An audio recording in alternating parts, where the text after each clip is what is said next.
Hello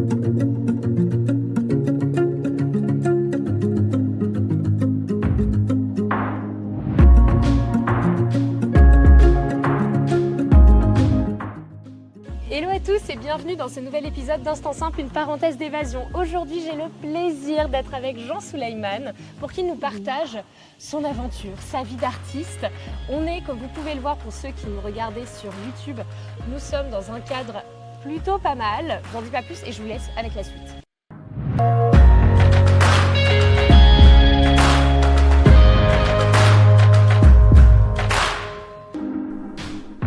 Bienvenue sur Instant Simple, une parenthèse d'évasion. Je suis Lina, coach de vie certifiée et voyageuse solo passionnée.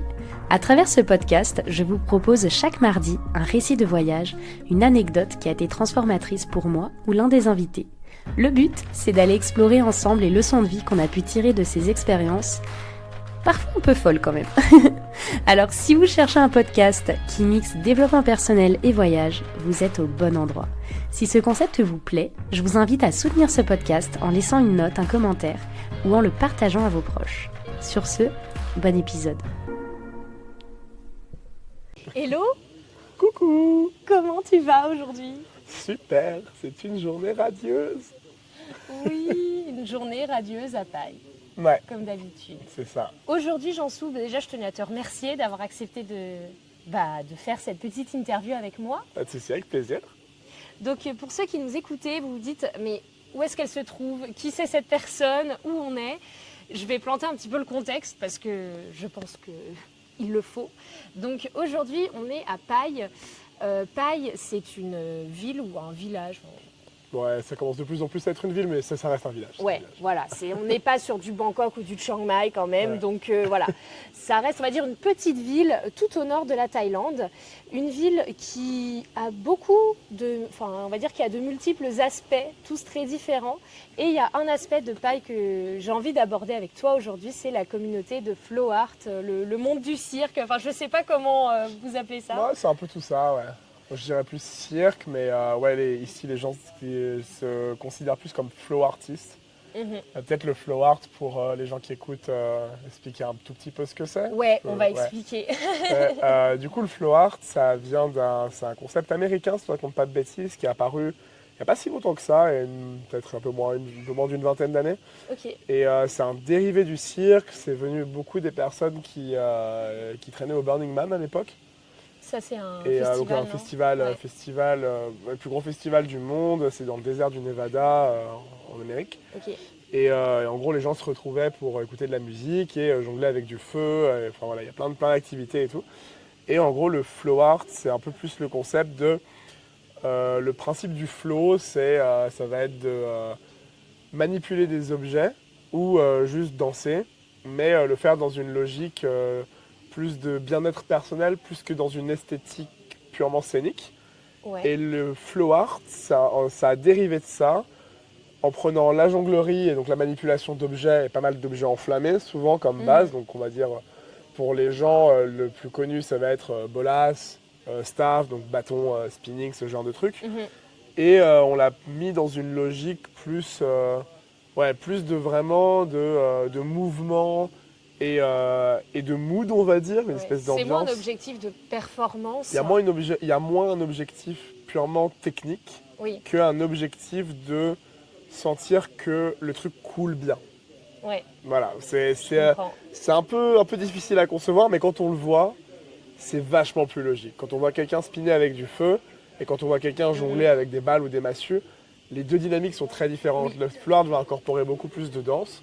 Ouais. Moi, personnellement, dans ma pratique personnelle, vu que je suis jongleur, manipulateur d'objets depuis ça fait 13 ans maintenant que je Ah fais ouais, ça. quand même. Ouais, et ça fait 7-8 ans que je fais ça à plein temps comme taf Ok, en France. Et du coup, moi, je considère ce que je fais comme de la jonglerie et j'inscris la manipulation d'objets de tout type dans quelque chose qui est lié à l'art de la jonglerie parce que c'est ce qu'on va retrouver le plus dans le cirque. Et vu que j'ai un objectif scénique aussi avec ça, j'ai tendance à plus associer ça à de la jonglerie. Mais en vrai, je fais aussi bien de la jonglerie que du flow art. ouais. Il n'y a pas vraiment de différence pour moi. Mais ouais. Les gens le catégorisent et ici, les gens ont plus tendance à se considérer flow artiste que jongleur. D'accord. Voilà. Ok, c'est ultra intéressant parce que c'est vrai que quand je suis arrivée à Paille, j'ai fait mes 5 premiers jours, en fait, j'étais avec quelqu'un et j'ai fait que des trucs touristiques, on va dire. Et en fait, un jour, je suis revenue, je suis allée au Saturday Market et là, j'ai dit, purée, genre, en fait, le Saturday Market, c'est un marché qu'il y a tous les samedis. Ouais, Merci Captain Obvious, tu vois.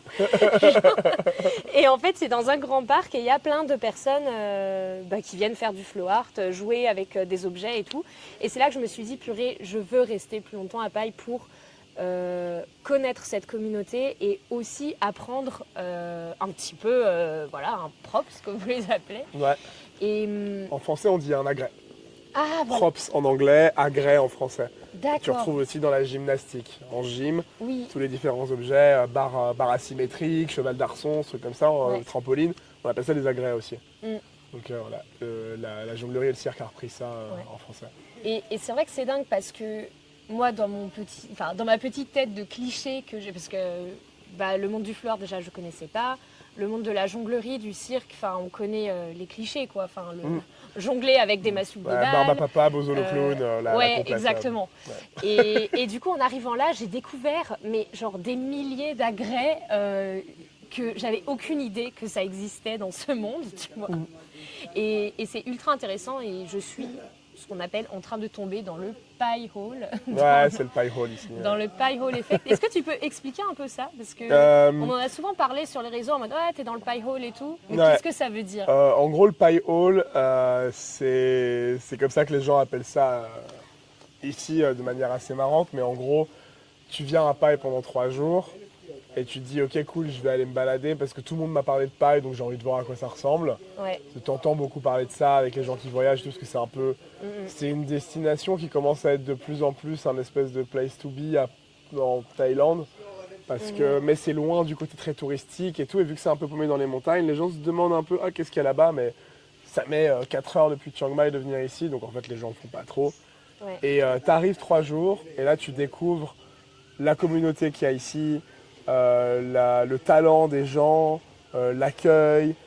T'es tranquille, t'es en nature, les choses coûtent pas cher, la vie est plus tranquille, c'est un peu plus peaceful ici que dans une grande ville ou que dans les îles où les gens font beaucoup la teuf.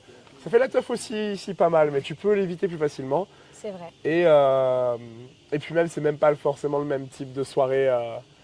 Dans le sud, tu vas avoir beaucoup de gens qui vont faire un peu les grosses soirées un peu boum boum comme j'appelle. Ouais. Ici, c'est vraiment plus des gens qui vont faire justement du flow art et du cirque. Et du coup, tu découvres tout ça et tu te dis, mais waouh, en fait, j'ai envie de rester ici pour toujours. Et tu te dis, mais j'ai pas du tout envie de rester que 3 jours. Du coup, tu postpones tous les trucs que tu as à faire, t'annules. Exactement. Et tu restes plus longtemps. Et moi, tous les ans, je me dis, ouais, bon, je vais rester, je reste 2 semaines. En fait, je reste 1 mois. Ouais. Je reste 1 mois et demi. En fait, je reste 2 mois. Et là, je vais encore rester plus longtemps. Là, je fais 2 mois et demi cette année à Paille, je pense. Ça fait combien d'années, du coup, que tu... C'est la 3e année. 3e année que tu viens. 3e année que je viens. Et la première fois, j'ai croisé des gens dans la communauté flow art européenne. J'étais à la Phoenix Fire Convention. Super convention d'ailleurs. Allez-y, la Phoenix, c'est trop bien. C'est l'un des plus gros rassemblements de jongleurs de feu d'Europe. Ok. Et si c'est pas le plus gros maintenant, je crois, ouais. Parce que malheureusement, il n'y a plus trop le Kiev Fire Fest maintenant. Mais du coup, la Phoenix, c'est très certainement le plus gros. Et on est à peu près 1 millier de jongleurs pendant 3 jours à faire du feu. Et du coup, j'ai croisé des gens de la communauté d'ici, là-bas. Et on discutait un peu déjà sur les réseaux sociaux, on parlait pas mal sur Insta, parce qu'il y avait du coup Talon, le MC qui est là. Okay. Talon, je l'ai rencontré, on en parlait pas mal sur Instagram pendant le Covid. Je voyais un peu ce qu'il faisait en staff et tout, et du coup, vu qu'on fait un peu les mêmes objets, qu'on fait des trucs très similaires, et je me suis dit, tiens, j'ai discuté un peu avec lui. On s'est rencontrés pendant l'été à 2 events. Et à la fin du 2e event, il m'a dit, mais mec, juste viens faire un tour à Paille pendant l'hiver. Et moi, de base, j'ai jamais trop été dans une logique de trop voyager. Ok. Je me suis toujours dit, mon travail va me faire voyager. Mais je me suis jamais dit, sur mon temps libre, je peux partir quelques mois en vacances. D'accord. Parce que je suis toujours dans une logique de non, je peux pas quoi. C'est juste dans ma vie, c'était pas quelque chose d'envisageable. Ok. Et Talon m'a dit ça, d'autres personnes de la communauté que j'ai rencontrées un peu pendant l'été m'ont dit ouais, viens faire un tour, ça serait cool pendant l'hiver. J'ai dit allez, peut-être on tente une première, on va 1 mois en Thaïlande, on verra bien ce qui se passe. Et je suis arrivé, j'ai pris qu'un billet à aller en me disant je sais pas combien de temps je reste, ça se trouve j'ai pas kiffé, je vais pouvoir rester qu'une semaine ou deux, donc je me bloque pas. Et du coup, je suis venu avec un peu pas trop d'attente, j'ai vu le truc et en vrai je suis resté 3 mois. donc, Voilà, le pie hole. donc voilà, le pie hole, tu tombes dedans, c'est un peu, ouais, c'est assez intense dans le meilleur des sens. C'est hyper intéressant et franchement, c'est quelque chose qui me touche beaucoup Enfin, je fais beaucoup de danse Ouais. et ce qui me touche en fait quand je viens m'entraîner ici, alors on fera un petit room tour de Paradise Pie après, voilà, un room tour, mini vlog de Paradise Pie si vous voulez voir. Mais en fait, ce qui m'émeut, ouais, c'est le mot, hein, ouais. Ouais, c'est le mot. Ouais, ce qui m'émeut beaucoup, c'est de voir en fait autant de personnes passionnées par la même chose qui échangent sans aucune attente. Tu vois, enfin, tu ressens que, en tout cas, c'est le point de vue, on va dire extérieur que j'ai, mais tu sens qu'il n'y a pas de comparaison, de jalousie, de oh il est meilleur que moi, mais dans un Non, pas mauvais trop. sens. Tu vois ce que je veux Ouais, il dire? y a beaucoup, il y a toujours de la comparaison parce qu'on est dans le milieu Bien dans sûr. un milieu où c'est très, les gens pratiquent de la technique et font leur art, mais il y a quand même une logique très, il y a une logique de performance. Je sais pas, je prends un exemple tout bête. Tu commences à jongler avec 5 balles, waouh, trop bien, j'ai atteint une étape de ouf. Tu tournes la tête et le mec juste à côté, il fait du 7. Du coup, forcément, il y a une comparaison directe. Il y a vraiment, cette personne Oui. est techniquement meilleure que moi. Donc, il y a un peu ce truc de, t'es obligé d'accepter en fait que les autres seront toujours meilleurs que toi. Tu trouveras toujours quelqu'un meilleur que toi. Mhm. Mais c'est aussi cette acceptance et ce fait de se dire, c'est pas le niveau technique qui importe, mais ce que moi j'ai envie de représenter sur scène, même ce que moi j'ai envie de proposer dans ma vie personnelle et comment j'ai envie de l'échanger avec les autres. Mhm. Et tout le monde est à fond dans le partage. C'est clair. Et tu te rends compte qu'en fait, si tu veux t'améliorer, tu es obligé d'échanger avec les autres. Mhm. Et que de toute façon, tu vas avoir une bien meilleure vie à être Oui. clean avec ce que toi tu vaux et comment essayer d'échanger ça avec les autres. Je sais pas, il y a quelque chose hyper bienveillant et positif. Et ce que j'aime bien dire avec Pai, et je pense que ça représente bien le truc, c'est que la première fois que je suis venu, j'ai rencontré des étrangers et quand je suis reparti, c'était mes amis. Mhm. La deuxième fois que je suis venu voir des amis et je suis reparti, c'était ma famille. Oh, c'est beau. Et c'est vraiment le feeling que j'ai de venir voir ma famille maintenant, quoi. Et qu'il y a des nouvelles personnes qui arrivent et qu'il y a ce process qui se fait de commencer à se connaître. Et maintenant, j'aime bien dire aux gens, quand ils viennent à Pai pour la première fois et qu'ils arrivent à Paradise, je leur dis bah, bienvenue à la maison. J'ai vraiment, C'est vrai. pour moi, une maison, c'est plus un truc que tu as dans le feeling de tu te sens bien et tu as envie d'y être. Et c'est vertueux, c'est plein de bonheur, de joie, d'échange. Ça te guérit psychologiquement. Pour moi, c'est vraiment ça une maison. C'est tu sais que t'es bien ici et que tu vas avoir une stabilité émotionnelle. Et Pai, et plus précisément même Paradise et Dreamscape, tous les milieux du cirque qui sont là, j'ai vraiment cette sensation de me sentir à la maison et de me sentir bien avec des gens qui me supportent, qui sont supportifs avec moi un peu régulièrement. Et ouais, je sais pas, j'ai la sensation de créer des vraies connexions authentiques ici, quoi, plus que n'importe où ailleurs. Mais je te rejoins complètement parce que dans mon voyage, c'est la première fois où j'ai eu le besoin de m'arrêter longtemps à un même endroit. Et je me souviens, j'ai un ami en France qui m'a dit, tu verras, tu vas être à Pai, tu vas y rester un mois. J'étais là, non mais impossible. Enfin, Impossible moi, de dans rester un mon mois quelque voyage, part, ouais. je reste pas un mois dans le nord de la Thaïlande au milieu de nulle part, tu vois. Enfin, il faut que j'expérimente des trucs, je sais pas, genre Toujours voilà. pas aller voir la mer, oh là là. Bah voilà, attends, j'ai toujours pas vu de plage, non mais voilà. Et après, presque 2 mois en Thaïlande, tu vois. Et en fait, quand je suis arrivée là, je me suis rendu compte, je me suis dit, mais Pai is a good place to heal. C'est genre, Pai est un bon endroit pour guérir. Ouais. Genre, parce que je suis arrivée, je venais de me séparer de mon crush, j'ai perdu mon oncle, enfin voilà, plusieurs étapes. Et en fait, j'avais besoin d'un moment où je me disais, ben, tiens, je me pose quelque part et je respire, tu vois.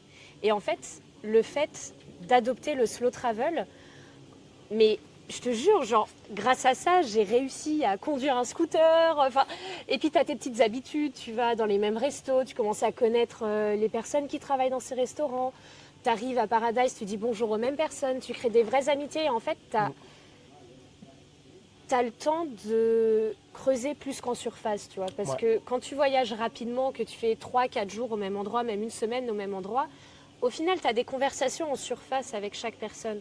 Alors que quand tu arrives à Paille, ou même à Paradise, là, par exemple, il y a un programme, on va dire, tous les soirs, il y a quelque chose.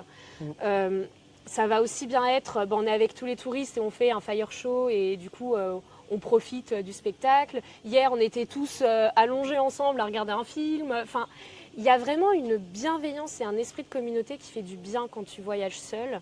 Ouais. De te dire, j'arrive et le plaisir de dire bonjour à des gens le matin, tu vois. C'est bête, mais quand tu voyages seul et que tu restes 3 jours dans un même endroit, tu dis pas bonjour aux gens le matin. Enfin, Ouais, c'est vrai que ça arrive beaucoup moins. ouais. T'as moins cette logique de... Ouais, on est moins dans de l'échange et du partage, je pense, que quand tu pars du solo traveling. Parce que moi, techniquement, je suis solo traveler. Oui. Mais j'ai pas du Mais tout quand cette est-ce que sensation-là. t'es seul au final? Je suis jamais seul. Là, justement, ça, c'est un autre truc aussi, c'est que ça peut être... C'est fou, parce qu'en fait, vu que les gens sont tous hyper accueillants ici, que tu sens que tu fais des vraies connexions, des amis, et que tu as un truc qui est beaucoup dans de l'échange, qui est plus vrai, tu as envie de passer du temps avec tout le monde. Et le seul truc, c'est de ne pas se perdre et de ne pas oublier de passer du temps avec soi. Ouais. Et ouais, tu es toujours avec des gens, tu as envie de passer du temps avec eux, tu les trouves géniaux. Et en plus, il y a de la créativité, tu as de l'échange, de l'expérience, il y a tout ça à la fois. Mais du coup, le moment où tu es seul avec toi, il est hyper nécessaire pour process tout ça. C'est clair. On a vraiment ce terme qui n'existe pas en français d'ailleurs, je crois. Overwhelming. Il n'y a pas vraiment de... Overwhelming, attends, ça veut dire quoi? C'est genre... T'es trop Tu entouré. satures en gros, quoi. Oui, c'est ça, t'as trop sociabilisé et genre des fois, C'est il ça, te faut un moment... T'as besoin d'un temps de wow, process. Ouais. Et ça ici, c'est peut-être le seul truc où je dirais, c'est tellement cool que ça en est trop cool des fois. C'est vrai. Et c'est fou parce que cette expérience, c'est pas trop une sensation que tu as l'habitude de vivre en général dans ta vie. Ouais. D'avoir trop de sociabilisation. Enfin, moi, je suis quelqu'un, je pense quand même de relativement très sociable dans ma vie. J'aime faire du contact, j'aime traîner avec des gens. Mais là, j'ai vraiment la sensation qu'il me faut du temps pour moi-même. Ouais. Là, je suis installé, j'ai bougé du centre. Je pars m'installer à 15 minutes de scooter d'ici. Vraiment, il n'y a que les champs. J'entends les oiseaux gazouiller. Et ils gazouillent ici aussi, mais il n'y a personne. Il n'y a pas un bruit, pas un scooter, rien, nada. Et pour prendre le temps vraiment et de me dire si je vais me sociabiliser avec des gens, je le fais en âme et conscience, mais je ne suis pas directement dans le tumulte en me levant le matin. Exactement. Parce que c'est un peu trop des fois. Ouais, c'est vrai. Donc je pense que c'est important de se dire, tu es là pendant un mois, tu set up proprement quelque part, tu t'installes, tu poses tes marques, tu te fais ton petit repas le matin. Ouais, c'est ça. En fait, c'est te recréer des habitudes, puis comme tu dis, une safe place pour glow up, quoi. Et si on doit enchaîner maintenant sur, parce qu'à la base, c'était ce qu'on était censé parler, de ta vie d'artiste. Ah oui, c'est vrai. Parce que, mais de toute façon, ce podcast, enfin, vous qui nous écoutez, vous le savez, on parle toujours un peu de tout, de rien, mais surtout de tout, en fait. Et du coup, moi, je me posais beaucoup de questions sur ta vie d'artiste, parce que chaque artiste est unique et n'a pas la même histoire. Tu dis que ça fait 13 ans. Ouais. Comment tu as commencé? Alors, j'ai un pote au lycée qui s'est pointé avec des balles de jonglage. Il voulait apprendre à jongler. Tous on regardait un peu, ok, cool mec. C'est qui ce mec? T'étais un weirdo, on savait. Pour une fois que c'est pas le ping-pong, parce qu'alors d'habitude, collège-lycée, c'est plus les raquettes de ping-pong. Ouais, plus ça, j'ai fait 10 ans de tennis. Hein. Ah oui, quand même. Avant le cirque, j'ai fait 10 ans de tennis. Je vais peut-être devenir tennisman et tout. C'était assez sérieux comme truc. Et ouais, je sais pas, j'ai un pote qui s'est pointé un jour avec des balles de jonglage. Et d'un côté, il m'énervait un peu. Et d'un côté, je me disais, il en fait tout un pataquès, mais ça a l'air pas si compliqué que ça, quoi. Et pendant l'été, j'ai commencé à me mettre à jongler un peu. J'étais déjà un peu dans une logique artistique. Je voulais aller en formation littéraire au lycée. Je kiffais grave tout ce qui était philosophie et tout. J'écrivais des poèmes, beaucoup. Ok. Je me disais que je voulais devenir écrivain peut-être et tout. Enfin voilà. Je faisais un peu de photos aussi. J'avais aussi peut-être envie de devenir photographe. Enfin, j'avais tout un truc où j'avais besoin d'exprimer quelque chose. J'avais vraiment besoin d'exprimer de la créativité. Ouais. Et en fait, j'ai commencé à me mettre à jongler avec des balles. Assez rapidement, au même moment, j'ai commencé à faire des poils, ce que je rappelle des bolas, du coup. Donc l'épaule, pour décrire, comment tu décrirais un foil? Ouais, t'as une corde et puis il y a une boule au bout et des fois tu peux l'enflammer ou elle s'allume quoi. Ouais. Tu la fais tourner. Voilà. Soit c'est avec des LED, soit c'est avec du feu et Ouais, tu le c'est fais ça, tourner comme souvent. ça. C'est une bonne technique d'autoflagellation, je suis en train Ouais, d'apprendre. c'est pas mal. Et Hein. quand tu apprends, en fait, avec deux, du coup, tu te tapes Et toi-même sans Ouais, tu tapes fort, souvent. Ouais. Mais c'est Et, marrant. et ouais, du coup, je me suis mis un peu au jonglage et en même temps, j'étais avec mon meilleur ami d'enfance. On s'est mis à jongler un peu tous les deux et puis lui, il avait déjà un peu vite fait 2-3 trucs en paille et du coup, il m'a dit je peux te montrer un peu vite fait. On prend une paire de chaussettes, on en met une deuxième paire de chaussettes dedans et puis on les fait tourner et puis on voit ce qui se passe quoi. Ouais. Et j'ai commencé à découvrir un peu ça pendant l'été et je me suis dit mais en fait, c'est extrêmement satisfaisant. Genre le fait de me sentir que pour la première fois de ma vie, j'étais bon à quelque chose. Parce que t'as vraiment une logique de satisfaction, de récompense immédiate. Pour moi, le jonglage, t'as un truc où t'essayes, t'y arrives pas, et puis à un moment, t'y arrives. Il n'y a pas de t'y arrives un peu. C'est pas flou comme la danse, par exemple, où il y a certains Oui. tricks, vraiment Le en danse jonglage, aussi, mais si tu fais ton truc Ouais. et que tu rattrapes toutes les balles, bon bah, ça c'est bon. fonctionne, c'est bon. T'as lancé tes 3 balles, tu les as rattrapées, tu sais peux le jongler. prouver, quoi. Tu peux prouver que tu sais jongler. Et c'est un truc où c'est clair et net que quand tu commences à le faire, la majorité des gens ne savent pas le faire. Et du coup, les gens vont avoir ce réflexe de dire waouh, ils vont être impressionnés super facilement. Ouais. Du coup, je me dis attends, mais cette facilité d'exécution et cette récompense sociale et cette récompense personnelle à la fois, elle est très satisfaisante. Du coup, j'avais envie de continuer. Et ma mère, elle a vu que je commençais à me mettre beaucoup à jongler, j'avais 17 ans et quelques, 16-17. Mhm. Et elle s'est dit, tiens, il a l'air de kiffer. Et ma mère, elle a toujours été un peu comme ça. Elle s'est dit, il aime bien quelque chose, on va pas le forcer à faire, mais on va fortement le pousser dans cette voie pour voir si ça le tente. Et elle m'a dit, je me rappelle, il y avait le Cirque Plume qui passait en ville, à Lyon. Ok. Et elle m'a dit, tiens, c'est marrant, il y a ce spectacle, c'est le Cirque Plume. Ils jouent un spectacle de cirque en ville. Est-ce que ça te dit d'y aller? Et je lui ai dit, bah ouais, on peut aller voir ça. Elle a pris 2 billets, on est allé au Cirque Plume. Et moi, je m'attendais vraiment à Bozo le clown, Barbapapa et compagnie.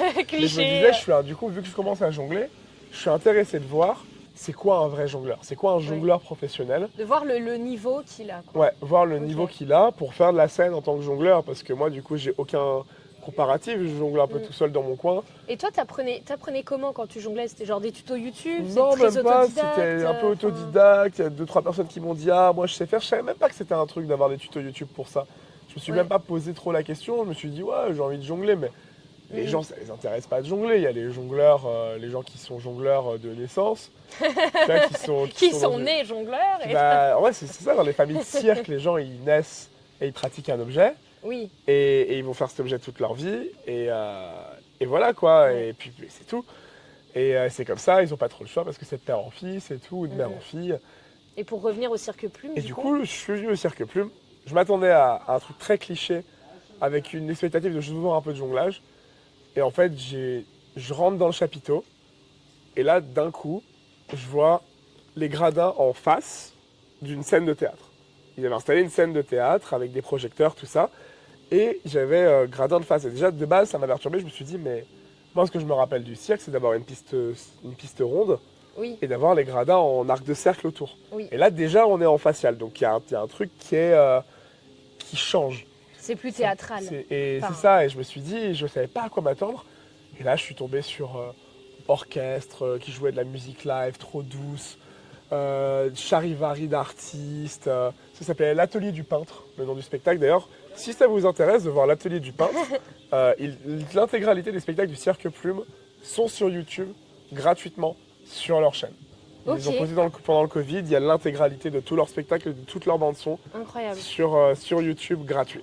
Merci. Ça vaut vraiment, vraiment le coup de le voir. C'est mon cirque préféré. Okay. En gros, j'ai vu ce spectacle, j'ai commencé à regarder et je suis tombé sur... Il y a une nana qui faisait un numéro de roue allemande. Donc la roue allemande, c'est 2 grands cercles accrochés avec des barres au milieu. Okay. T'imagines 2 hula-hoops. Okay. Et il y a des barres qui accrochent les hula-hoops ensemble. Ah oui. Ok, Donc d'accord. et il y a au milieu sur deux de ces barres, tu as des accroches pour les pieds. Du coup, elle glisse les pieds dedans comme des skis et elle tourne à l'intérieur. Et elle fait des accros à l'intérieur où elle s'accroche et tout.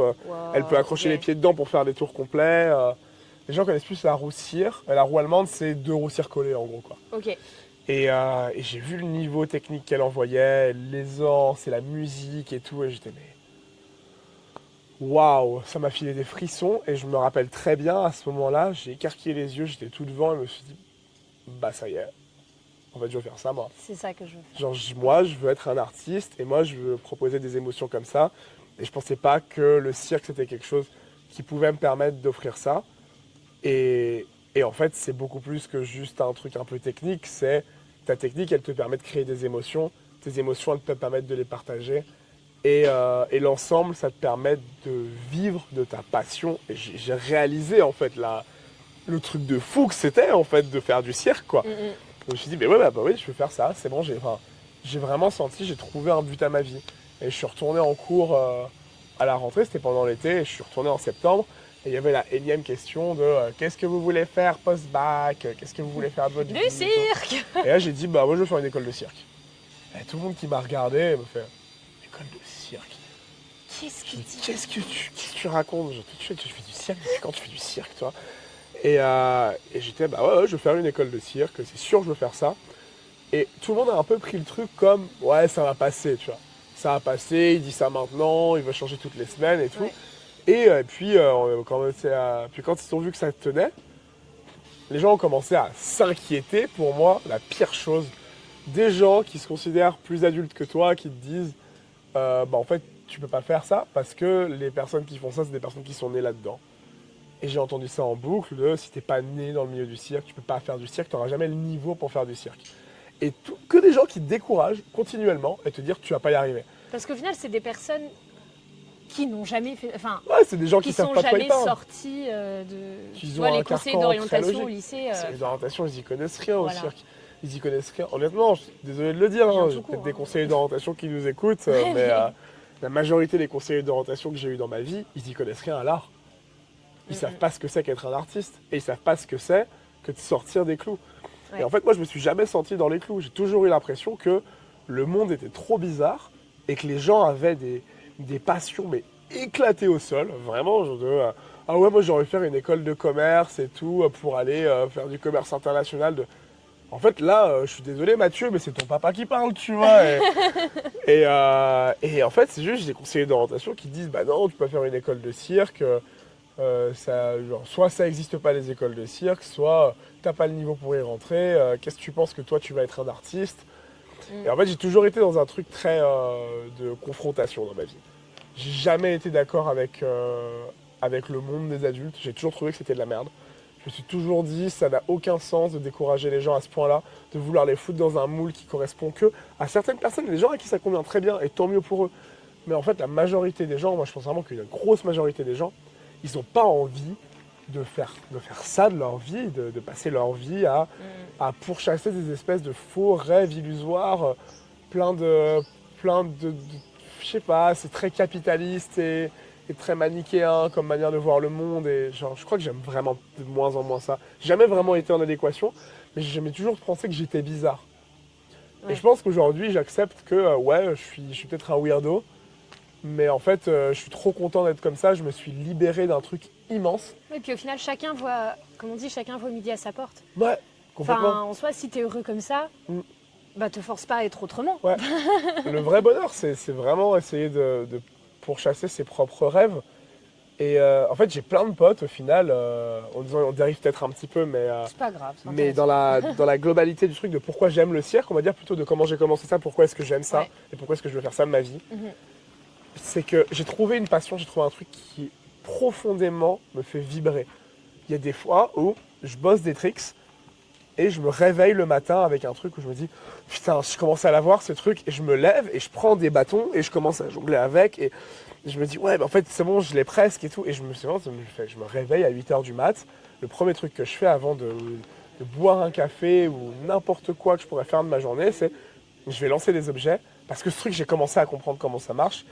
Et j'ai une espèce de sensation de satisfaction, mais immense. Un peu comme quand tu arrives devant le sapin de Noël et que tu ouvres tes cadeaux.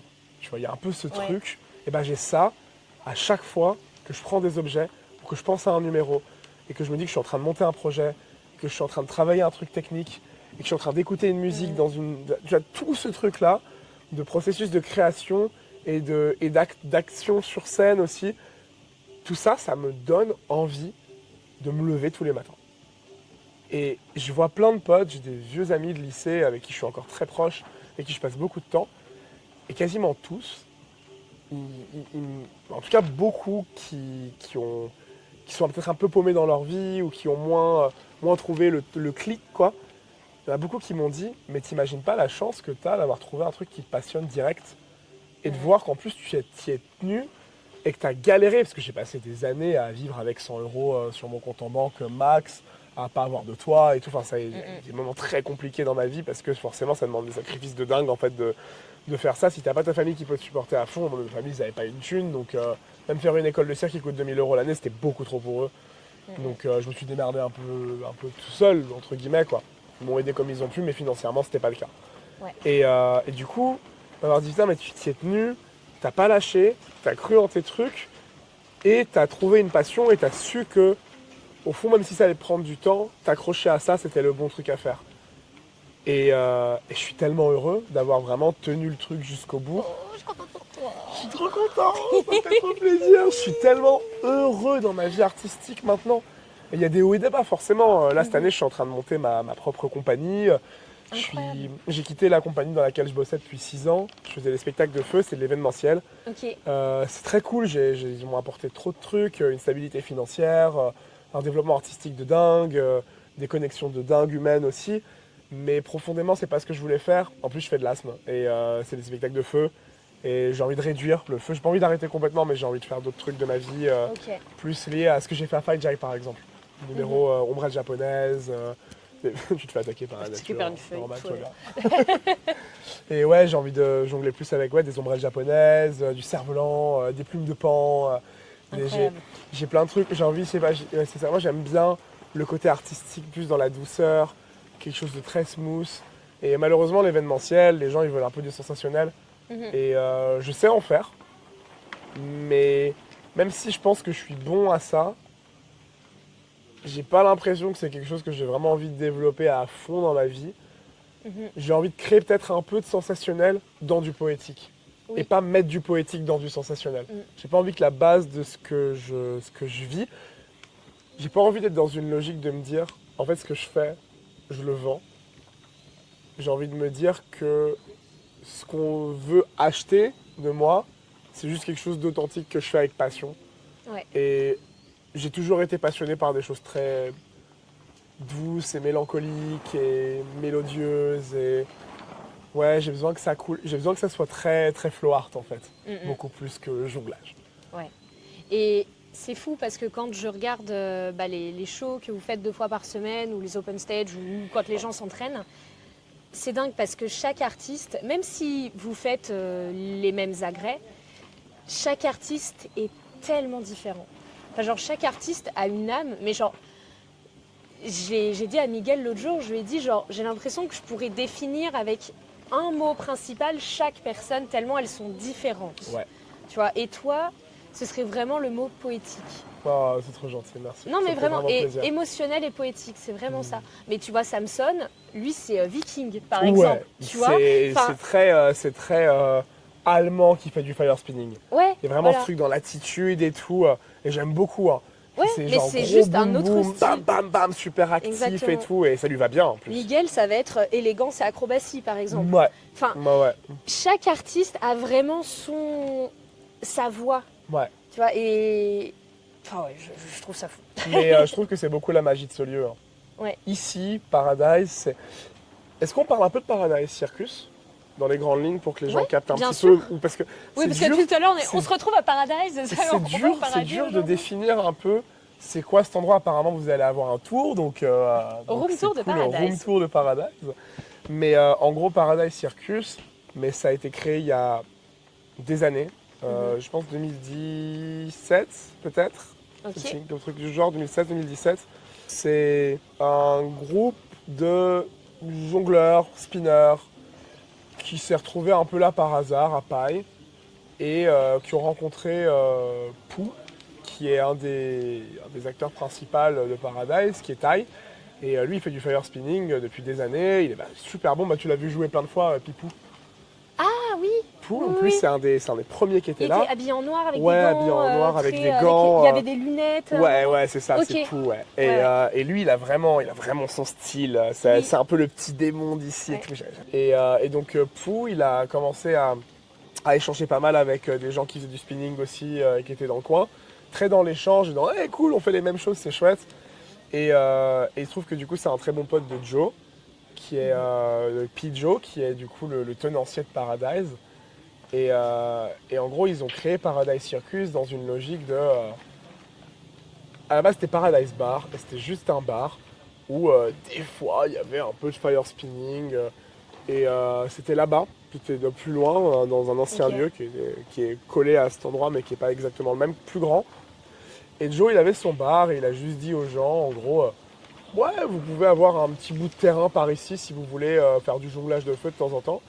Et les gens commençaient à dire, on aimerait bien faire des spectacles, quoi. On aimerait bien proposer ça pour les gens qui viennent au bar, une fois de temps en temps, je sais pas, une fois par mois, une fois par semaine, un truc, qu'il y a un petit spectacle qui s'organise, quoi. Et ils ont fait ok, ouais, ils disent si vous voulez, vous pouvez, faites vos trucs, c'est cool et tout. Et Joe, il est jongleur aussi. Joe, il fait du Dragon Staff.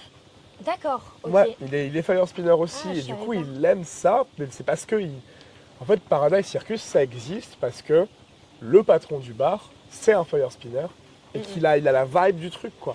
Ouais. Et tout le monde s'est retrouvé là en mode on va faire des spectacles et on va proposer de partager de l'art. On nous donne un espace d'expression pour pratiquer notre art et personne ne nous dit comment le faire. Ouais. Personne ne nous force à le faire de telle ou telle manière. Il n'y a pas le truc de oui, mais il faut que le client il aime ça. Il faut qu'il y ait ce type d'infrastructure. Faut que ça... Non, t'as un speaker, t'as une musique que tu veux jouer, il y a un mec qui presse play, un mec qui dit oui, maintenant c'est machin qui MC, et machin il vient jouer son truc, quoi. Et c'est tout. Et en fait, si tu retournes à la base de c'est quoi faire de l'art. Et à la base, c'était beaucoup du feu, parce que c'était les jongleurs de feu qui étaient là, donc ils se sont dit c'est cool, c'est le soir. En plus, t'as pas forcément de lumière de scène. Donc quand t'as pas de lumière de scène, avoir du feu c'est pas mal, parce que du coup tu vois ce que les gens y font. Oui. Tu mets des petits pots de feu autour, les gens ont la gueule éclairée. Ouais. Et comment ça a évolué maintenant, c'est que Paradise, c'est donc dans ce nouveau lieu maintenant, parce qu'il y a eu... ça a brûlé pendant le Covid, ils ont recommencé tout à zéro et tout. Et maintenant, du coup, c'est ce lieu-là qu'on connaît. Ok. Et en fait, on fait la même chose. Et ce que je trouve fou, c'est que quand je suis arrivé les premières fois, il y a 2 ans, on faisait que du feu ici. Et là, cette saison-là, c'est la première fois que je vois que des fois, il y a des spectacles où il y a genre 1 ou 2 numéros de feu. Et sinon, c'est que des numéros tradis. Il y a des gens qui se pointent avec juste des massues normales et tout. Parce qu'il y a des lumières de scène, il y a des bons speakers. Ça a évolué dans un truc où ils ont vraiment mis l'accent là-dessus parce que maintenant, il y a une entrée qui... Joe, il fait payer l'entrée. Donc, ça veut dire qu'il peut investir dans du matos aussi, en fait. Et que du coup... Et tout est dans une logique très vertueuse de réussir à faire de l'art. Ici, on fait de l'art. Et on n'est pas dans une logique de vendre des spectacles. Ouais. Et j'adore ça. Parce que moi, ma vie, jusqu'à maintenant, c'était vendre du spectacle. Et quand je suis ici, j'ai l'impression que je peux faire de l'art. On donne des workshops aussi ici. Il y a des gens qui viennent partager leur art et expliquer aux gens comment ils font pour que ces gens-là le fassent aussi. Ouais. Et ouais, du coup, en fait, le fait qu'on vienne et qu'on te dise t'as pas d'expectative, tu fais ce que tu veux, tu viens le jouer sur scène et on sera juste très content de t'avoir, ça donne la possibilité de tester des trucs que tu n'auras pas la possibilité de tester ailleurs. Ouais. Moi, j'ai pas envie de jouer les numéros que je joue d'habitude ici. J'ai envie de tester les trucs que j'ai pas l'habitude de jouer. Justement. Et en fait, où les gens se disent, moi, je me dis intérieurement, mais personne va vouloir acheter ça. Je le joue et là, bam, en fait, tout le monde kiffe. C'est une manière pour toi de tester aussi. Ouais, c'est un laboratoire. En fait, Ouais. Paradise, c'est vraiment un labo de recherche. Moi, je le vois comme ça, en tout cas. Et moi, ce que j'apprécie beaucoup justement dans ces spectacles, c'est que tu sais pas ce que tu viens voir. Ouais. Donc du coup, tu vois tout avec vraiment des yeux d'enfant. Ouais. Enfin, moi, j'ai l'impression que Paille m'a reconnecté à mon inner child, c'est genre Ouais, avec à ton mon enfant intérieur. Ouais. Exactement. Ouais. Mais c'est vrai, ça m'a vraiment reconnecté à mon enfant intérieur parce que au final, quand tu vois tous les gens jongler avec des trucs, faire du contact staff, des choses comme ça, à un moment, j'ai vu Omar faire du contact staff et je me suis dit, alors le contact staff, c'est un grand bâton il mesure combien? Bâton 1,50 m en général à Ouais. peu près, que tu fais tourner sur le corps, C'est tu ça. fais rouler, tu n'utilises pas tes mains. Grosso modo, Oui. c'est ça. Et traditionnellement, ça vient de la feisha, qui est un art chinois, si je raconte pas de Ok. bêtises. C'est une grande lance, D'accord. et pareil, tu la fais tourner et tout, mais voilà. On l'a dérivé avec un bâton qui avec du grip dessus pour que ce soit plus facile, Ouais. Et basiquement. ben, quand j'ai vu Omar faire ça, je me suis dit, je veux apprendre. Enfin, vraiment, j'étais là, je veux savoir faire ça. Et du coup, ça fait 2 semaines que je pratique le contact staff, que j'essaye un peu l'épaule et tout, etc. Bienvenue au club. Et en fait, genre, c'est fou comme ça me recentre sur mon enfant intérieur et comme je comprends tout à fait ce que tu dis sur la notion de satisfaction immédiate. C'est que tu t'entraînes 1000 fois à faire tourner ce putain de bâton sur ton bras, il tombe une centaine de fois, mais il y a une fois où il va pas tomber. Ouais. Et cette fois-là, tu te dis... Et tu regardes tout le monde autour de toi en espérant que quelqu'un l'ait vu, tellement c'était exceptionnel Ouais. pour toi, tu vois. Ouais, tu te dis, mais moi, mais c'est fou ce qui vient de se passer. C'est ça, Je suis capable. Il y exactement. a ce truc de je suis capable, et je trouve on perd beaucoup ça en tant qu'adulte. Oui. D'avoir ce truc de se dire, je teste des nouvelles choses et je suis capable d'y arriver depuis zéro. J'ai aucun savoir-faire là-dedans. Ouais. Et bam, je clique avec quelque chose de nouveau. Et en fait, cette partie-là de ma vie, elle peut commencer maintenant. Et c'est toujours quelque chose, enfin, c'est quelque chose qui peut arriver à n'importe quel âge. Ouais. Tu vois des personnes, j'avais vu sur Instagram passer, je suis des mecs qui font de la calisthénie. Je sais pas si tu vois la calisthénie. C'est le lifting, des gens qui font des équilibres sur main en force, qui sont sur des barres de traction et qui font Ok. genre des isolations avec les pieds et tout. Ah oui, Et d'accord. c'est assez fou ce que tu peux faire avec, mais c'est vraiment de la force brute pure, Oui. qui sont stop comme pas possible. Ça demande une rigueur de dingue et une... ouais, t'as besoin d'une force physique Oui. énorme pour faire ça. Et il y a un mec qui avait pris une photo de lui avant-après. Il a commencé la calisthénie à 55 ans. Il était genre un peu bedonnant et tout. Et tu vois le timelapse il passe à 70 et il se lift, il est stock de ouf et tout. Et tu dis, mais what? Attends, mais là, t'es en train de me dire qu'un gars de 55 ans qui a commencé de 0 à 55 ans, à 70 ans, il a un niveau professionnel de dingue. Parce que ça fait 15 ans qu'il fait ça, en fait. Ça, c'est la réalité, ça fait 15 ans qu'il fait ça. Mais il y a un jour, il a dit il s'est dit, je commence maintenant. Ouais.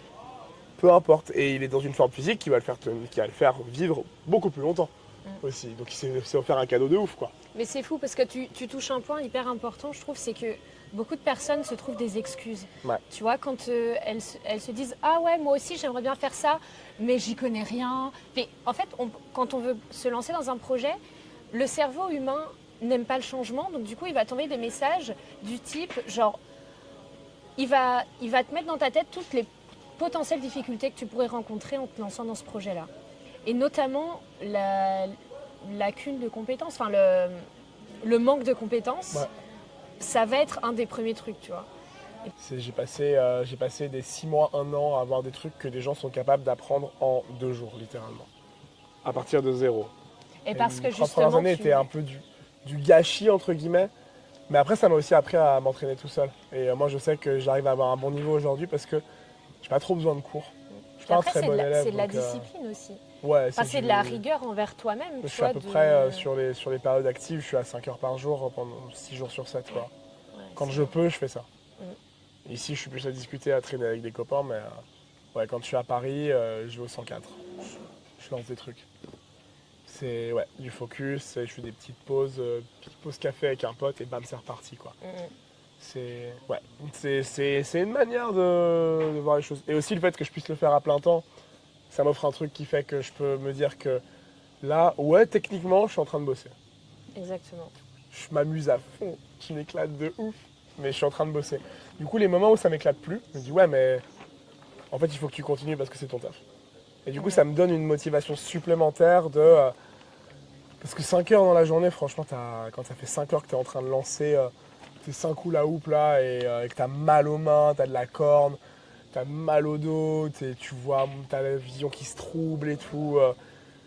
c'est dur de, tu sais, quand tu fais ta pause pour aller boire de l'eau, tu t'assois et tu te dis, mais est-ce que j'ai vraiment envie de faire ça? Tu te poses mais un milliard de questions sur qu'est-ce qui t'a poussé dans ta vie à en arriver là, à dire, putain, mais... Parce que c'est dur en fait, juste, t'es toujours en train, ça fait 13 ans que je fais ça, et je me retrouve tous les jours devant un truc où je me dis, mais c'est trop dur. Genre, j'y arrive pas du tout, je comprends pas comment ça marche, et t'as personne pour te dire, ah, mais il faut faire comme ça, et viens, on échange et tout, et t'as besoin de ce temps de full focus sur toi-même. Ouais. Donc ouais, moi ça m'a apporté ça, ces 3 années de galère à pas y arriver, ça m'a apporté j'y arrive pas, mais je continue. Parce qu'à un moment, si tu fais le même truc en boucle, tu vas forcément y arriver à un moment. Mathématiquement, c'est impossible que tu n'y arrives pas. C'est quand même faut quand même avoir une forte détermination et force de caractère pour continuer. Et tu sais, il y a cette phrase qui dit genre, enfin, c'est pas une phrase, je sais plus, mais genre la motivation, au bout d'un moment, ça passe, tu vois. C'est la discipline qui prend le lead, ouais. Et puis la passion. Et c'est sûr que, ouais, des fois, il faut accepter que ton mieux, il n'est pas à 100% tous les jours, tu vois. Ouais, des fois, t'es vraiment nul, hein. Vraiment, le matin, je me réveille, je me dis, ouais, mais je suis capable de rien aujourd'hui. Mais t'es capable de rien, mais en fait, c'est même pas un truc de t'es capable de rien, mais il faut quand même que tu y ailles parce que t'as pas vraiment le choix. Plus que je me sens capable de rien, et c'est pas un bon feeling à avoir dans ta vie personnelle que de penser que t'es bon à rien. Et du coup, ça va te faire du bien d'utiliser ton corps et de sentir que même si t'as pas fait le top aujourd'hui, ta fin de journée, c'est hey, j'ai grave fait des trucs aujourd'hui. Et j'ai grave utilisé mon corps. Et en fait, c'est pas mal. Et je m'étais fixé des objectifs un peu intenses, entre guillemets. Je m'étais dit, ok, je commence à mettre à fond au hula hoop. J'ai commencé début juillet à me dire, ok, je fais du jonglage à 5 hoops. Et j'aimerais bien avoir un 5 hoops qui tourne un peu, qui est un peu solide. D'ici la fin de l'année, donc d'ici fin décembre. Ok. Je me suis visé 30 catchs, donc 30 lancers, 30 rattrapes en un run. Le hoop, c'est le cerceau. Donc cerceau de cette taille-là à peu près, en plastique, 5, tu les lances en l'air, tu les rattrapes, et je voulais faire du 5. Je me suis dit, ça serait cool que j'y arrive et tout, je m'étais fixé ça comme objectif, en mode j'ai envie d'être à fond dans le hula hoop, donc je fais ça. Je me suis fixé 30 lancers, 30 rattrapes, à avoir au moins une fois d'ici fin décembre. C'était vraiment long. Ça a vraiment pris du temps, juillet, août et tout, j'y arrivais pas. J'étais à 8-9 lancers grand max sur des bons runs. Des fois j'arrivais à 12 au mois de septembre et tout. Et je sais pas, à un moment, j'ai eu un peu ce déclic de me dire... Je commençais à sentir que ça tournait, je me suis dit, je crois que je les ai passés les 30. Une fois, 2 fois, 3 fois, 10 fois. Je fais ok, on arrive début décembre, je fais un entraînement au 104, je me dis ok, je vais me filmer. Je vais filmer mon 5 hoop, parce que j'arrive à l'avoir assez stable pour pas courir dans tous les sens. Donc peut-être je peux le filmer et le poster sur Instagram et avoir moi dans un cadre qui fait du 5 hula hoop et mettre la vidéo. Dire allez, je fais du hoop, ça y est et tout. Et j'arriverai peut-être à avoir ces 30 catchs face caméra. Mais en fait, j'ai pas encore, ça c'est dur aussi à comprendre, mais j'arrive à lancer des hula hoop et les rattraper. Mais si je commence à compter en même temps, c'est beaucoup plus dur de compter dans sa tête. 1, 2, 3, 4. Et du coup, ça tombe. Ouais. Parce que tu es concentré sur ton compte, tu n'es pas concentré sur ce que tu es en train de faire. C'est ça. Du coup, ça te rajoute. C'est comme faire de la guitare et chanter en même temps. Oui. Tu peux faire de la guitare sans chanter, mais si tu commences à chanter en jouant d'un instrument, bah en fait, naturellement, tu vas plus réussir à en jouer. Ça demande un travail supplémentaire de faire les deux ensemble. Ouais. Et du coup, je me suis juste dit, bah, je me filme et je compte pas. Et tu compteras et quand sur la je vidéo. pense que j'ai à peu près 34, je compterai en vidéo. Et j'ai fait ok, putain, je crois que je dois en avoir 25 et quelques. J'ai compté la vidéo, j'ai compté sur la vidéo. Et aussi c'est plus dur en vidéo parce qu'il faut pas que tu bouges du tout, soit cadré, centré, machin et tout. Donc c'est pas juste tu bouges un peu et tu fais, il faut qu'il soit propre, régulier, la rattrape elle soit clean et tout. J'en ai fait un vraiment bien. Je me suis dit ok, je dois avoir 25 catchs à peu près. Peut-être que j'ai fait les 30. Et j'ai compté. Et j'en ai fait 47. Ah ouais. Et en fait, ça me faisait un moment, je me dis, mais en fait, ce feeling-là, je l'ai depuis un moment, que là, ça tourne vraiment bien comme ça. Et peut-être même plus que ça. Incroyable. Et je ne l'ai pas filmé un autre, mais début janvier, 2 semaines avant de venir ici, je pense que j'ai passé la barre des 100. Oh. Et en fait, je me sous-estimais de ouf. Tu l'as publié la vidéo là du coup? Celle des 47, ouais, 43 ou 47. Je la partagerai là, c'est pour ceux qui Trop bien, regardent. pour ceux qui regardent, je comme mets à ça. 40, 45, 47, Ça vous 4 trouvera champs le hoop. petit exemple. Et j'ai passé la barre des 100 à un moment d'entraînement, je me suis dit putain, mais en fait, j'ai fait mes 104 champs hoop. Et au mois de janvier, alors que j'avais visé 30 en décembre, juste parce que les jours où je pensais que ça me servir à rien et que j'étais pas motivé, je suis quand même allé. Et j'en ai fait quand même un peu histoire de quoi. Et j'ai des copains jongleurs qui eux aussi sont à fond, j'ai des potes qui font des balles rebondissantes. Et du coup, la balle rebond, quand elle rebondit mal, elle fait pouc, elle part à l'autre bout du gym et tu vas la ramasser. Quand on a qu'une qui part, quand on a 5 qui partent dans tous les sens, tu vas ramasser à 5 endroits différents en courant de partout. Les balles rebonds, c'est le pire, c'est horrible. J'en ai fait un peu, j'ai lâché l'affaire, c'est horrible. Et là, du coup, ça fait un petit moment qu'on papote. Ouais. C'est vrai qu'on s'est Non, mais c'est ultra intéressant. Si tu devais clôturer cet épisode ouais. En nous disant quelque chose qui te tient à cœur, ça peut être par rapport à ta vie d'artiste, une leçon que tu as appris ou une leçon que tu es en train d'apprendre ou un conseil pour des personnes qui voudraient se lancer, que ce soit en jonglerie, en flow art ou dans le monde artistique. Qu'est-ce que tu as envie de dire? C'est ton free time. Ok, je me sentais déjà plutôt en free time avant, mais cool. Voilà, là t'es full free, encore plus. Wow. J'adore être libre, c'est génial. Ok, on va faire un petit peu un check. Un conseil, un truc que j'aime dans ma vie d'artiste et une leçon que tu as apprise. Une leçon que j'ai apprise, merci. Un conseil que je pourrais donner, je pense, c'est écoutez jamais les adultes. Ça craint d'être un adulte. Soyez toujours un enfant. Soyez toujours dans le jeu, dans la découverte et dans des choses qui vous font personnellement vibrer. Si ça vous rend heureux, il faut le faire. Et pas se poser de questions de pourquoi est-ce qu'il ne faut pas le faire. Il faut juste foncer et kiffer. Ça, c'est vraiment le conseil que je peux donner à tout le monde. C'est pour moi la bonne recette du bonheur. C'est de faire les choses qui nous plaisent dans la vie, de manière pure. Okay. Une leçon que j'ai apprise, des fois la vie, c'est pas facile. Des fois, il y a beaucoup de choses qui se passent pas comme on voudrait. Tu perds des proches, tu fais des choses dont tu n'es pas fier, tu rates des choses que tu essaies d'entreprendre. Et en fait, c'est pas grave. Et la leçon que j'ai apprise, je pense, c'est ce qu'ils disent beaucoup sur scène ici. Donc, ceci était une erreur. Et c'est important de notifier cette erreur et de l'embrasser, de la prendre avec soi. Beaucoup d'entre vous, s'ils n'avaient pas fait une erreur, ne seraient pas ici ce soir. La vie est faite d'erreurs et je pense que c'est important d'aussi accepter ces erreurs et de les embrasser comme une partie de soi. Et de ne pas se flageller pour... Ne pas se flageller, toujours essayer de faire mieux. Et je pense que c'est très important de se rendre compte que même si les choses ont l'air toutes roses des fois, elles ne le sont pas. Mais que c'est pas grave parce qu'il y a des jours meilleurs qui arrivent. C'est le calme après la tempête un peu quoi. Et c'était quoi le dernier? Dans ta vie d'artiste, non? Attends, c'était quoi le truc?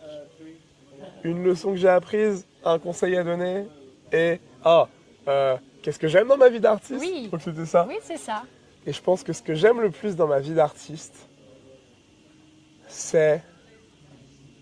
Il y a deux choses que j'aime le plus. La première, c'est les contacts que j'ai faits, toutes les connexions que j'ai eues qui sont si pures et si belles. Les rencontres que j'ai faites grâce à ça. Et la liberté que j'ai de pouvoir m'exprimer devant autant de gens de manière aussi simple et pure. Merci. Bon, j'ai pas envie de rajouter grand-chose parce que c'est trop beau de finir sur cette phrase. Donc plein de petits cœurs. Plein de petits cœurs avec les doigts. Merci beaucoup. Et puis on va partir sur un petit room tour du Paradise. Petit room tour. Est-ce que tu veux nous faire le room tour et je te Allez, je peux faire le room tour. Allez, c'est parti. Commencer de là, de l'entrée, je pense. Ok. Hop. On commence de l'entrée.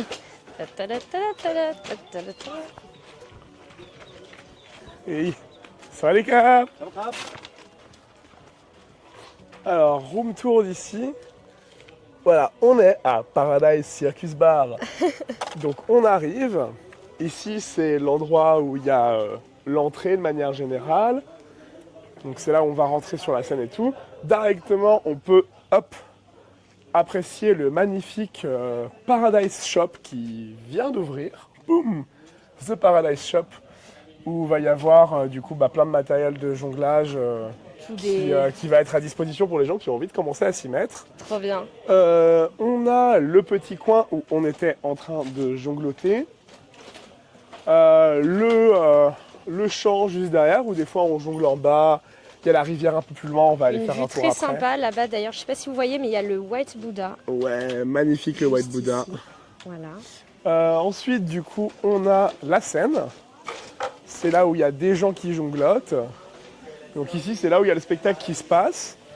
On a aussi les workshops en journée qui se passent un peu de partout. On a le DJ deck où les gens font des mix sons et posent les musiques pour les spectacles. Le magnifique Paradise Circus logo. Vous pouvez nous suivre sur Instagram. Ensuite, on passe par... Et voilà, et donc il y a les on peut passer petits par là-bas gradins, direct. Ouais. juste Hop. là, des deux côtés. Ensuite, le bar. Hey. Hey. Hop, ici, on a... Hey, what's up? Yeah, good, we do a little vlog for Insta. Hi. Hop, ici, on a le coin où les gens se posent bouffer un morceau, petite chill out.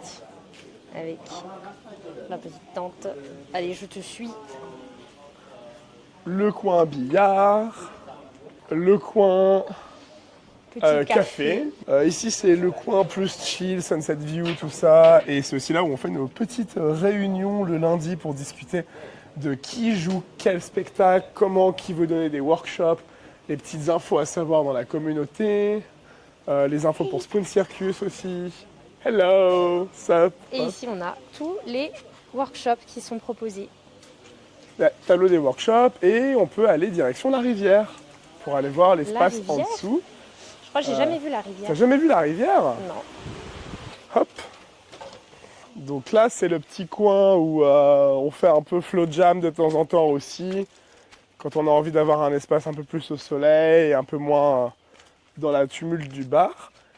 Et le dernier endroit, ils vont sûrement faire quelque chose d'un peu plus concret à un moment, mais pour l'instant, c'est juste un espace de workshop. Là, ça va doucement. Ils ont construit un petit pont un peu plus solide que celui en bambou d'avant. Hello. Hello. Little vlog for Instagram. You want to do a crazy trick? Do a crazy trick with the Spoon Circus shirt. Et j'en profite pour aussi parler de Spoon Circus, le t-shirt que porte Massimo. C'est une organisation à but non lucratif qui donne des cours de cirque à travers le monde. Et il y en a une qui a ouvert à Paris pour donner des cours aux enfants taille. Trop bien. Bravo. Ouais. Spoon, spoon, spoon. Circus. Merci Massimo. Et du coup, un petit espace rivière. Ok. Ça nous arrive de faire des petites fire jam des fois ici, c'est rare, mais voilà, le coin est cool. Eh bien merci C'était Jean-Sou pour Paradise Circus. Merci. Jake. Merci beaucoup. Jake là.